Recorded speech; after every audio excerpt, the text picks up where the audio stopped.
Je t'ordonne de m'aimer à tout jamais. Mais qu'est-ce que tu fais? Bah, je vise le cœur. Non, non, non.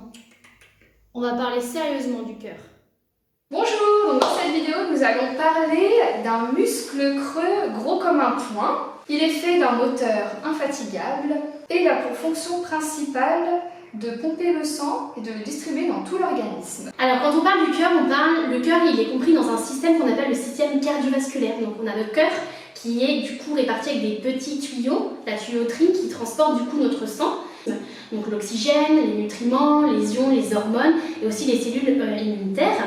Mais le sang transporte aussi ce qu'on appelle des déchets, notamment le dioxyde de carbone. Il pèse à peu près 270 grammes. Comment il est positionné? En fait, c'est une pyramide qui est à l'envers. Et le sommet, en fait, quand on voit notre pyramide comme ça, le sommet qu'on appelle l'apex est en bas. Voilà, pour l'anatomie, il est composé de 4 compartiments. Donc il y a 2 ventricules, 2 oreillettes. Donc le sang va circuler d'une oreillette à une ventricule. Il va recirculer au niveau de nos poumons, il va se recharger et repartir sur oreillette-ventricule. L'idée, c'est de se dire qu'il y a les compartiments, ça permet effectivement le sang de ne pas revenir en arrière, c'est-à-dire qu'il va passer d'un compartiment à un autre, et avec un système de valve anti-retour, du coup, le sang ne pourra pas revenir en arrière. Savez-vous que le cœur, en fait, c'est le seul muscle qui est autonome et qui n'est pas dirigé par le cerveau. Comme les autres muscles où le cerveau va engager une contraction ou une décontraction, le cœur, lui, est très autonome, donc il va pomper. C'est pour ça qu'il est extraordinaire, parce qu'il est vraiment autonome. C'est un loup solitaire. Conseil avec une grosse figure de parallèle. Alors, le cœur, c'est pour toute la vie. Donc il y a 4 règles qui sont simples. Faire de l'exercice, voilà, du cardio, entraîner son cœur à le décrasser. Oui, exactement. Éviter aussi les émotions négatives, genre s'énerver, ça joue sur les battements du cœur, etc. Oui. Donc le stress, on sait que c'est délétère. Ça engage après des problématiques cardiaques dans le futur. Ça le sollicite beaucoup plus en fait. Et comme vous savez, éviter le tabagisme, qu'il soit actif ou aussi passif, et éviter de trop abuser de l'alcool. Voilà, à votre santé.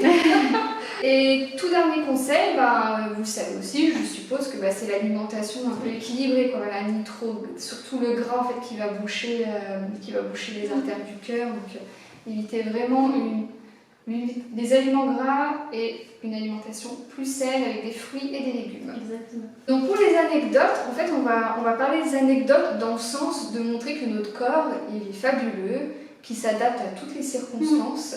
C'est pas forcément des sujets par voyeurisme ou quoi que ce soit, c'est vraiment montrer que le corps il fait des choses extraordinaires et qu'on se dit là où c'est pas possible, lui dit c'est possible. Complètement ça.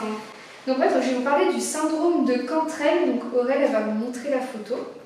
Donc en fait, on voit le petit cœur du nourrisson, c'est une malformation qui est congénitale. Et en fait, le cœur il se situe en dehors de la poitrine. Il y a juste une fine couche de peau qui le recouvre, mais en fait, quand vous regardez, vous voyez bien le cœur qui bat. Donc ça, c'est opérable, mais c'est une malformation malheureusement qui reste quand même très très rare. Voilà pour le syndrome de Cantrell. Alors moi je voulais juste vous parler, c'est pas forcément une anecdote, mais du coup c'est quelque chose que j'ai vécu. Je suis allée en chirurgie du coup et j'ai pu assister à une chirurgie cardiaque, chirurgie à cœur ouvert. Et du coup je voulais vous en parler, je trouve ça tellement chouette. Du coup j'ai pu assister à un changement qu'on appelle de valve en fait, les valves qui dysfonctionnent, qui peuvent effectivement entraîner des grosses problématiques de stagnation du sang en fait. Le sang, au lieu d'être éjecté correctement, en fait il va stagner au niveau de notre valve, donc ça crée des petits caillots. Du coup j'ai pu assister à un changement de valve, c'était extraordinaire parce que du coup comme le cœur, ce qui se passe c'est que le cœur est à l'arrêt, donc une circulation extracorporelle, c'est-à-dire que c'est un système de pompe qui va jouer un peu le rôle du cœur. Donc le cœur, on a bien dit, c'est une pompe. Et du coup, pendant que le cœur s'arrête, du coup, il faut qu'il y ait un relais.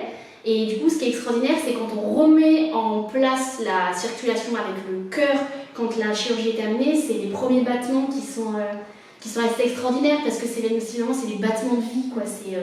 Je voulais vous en parler, c'est assez impressionnant comme une chirurgie. Et voilà, j'ai eu la chance de pouvoir assister à ce type de chirurgie. Et voilà pour le cœur. Passez un bel été. Bel été à vous, au plaisir.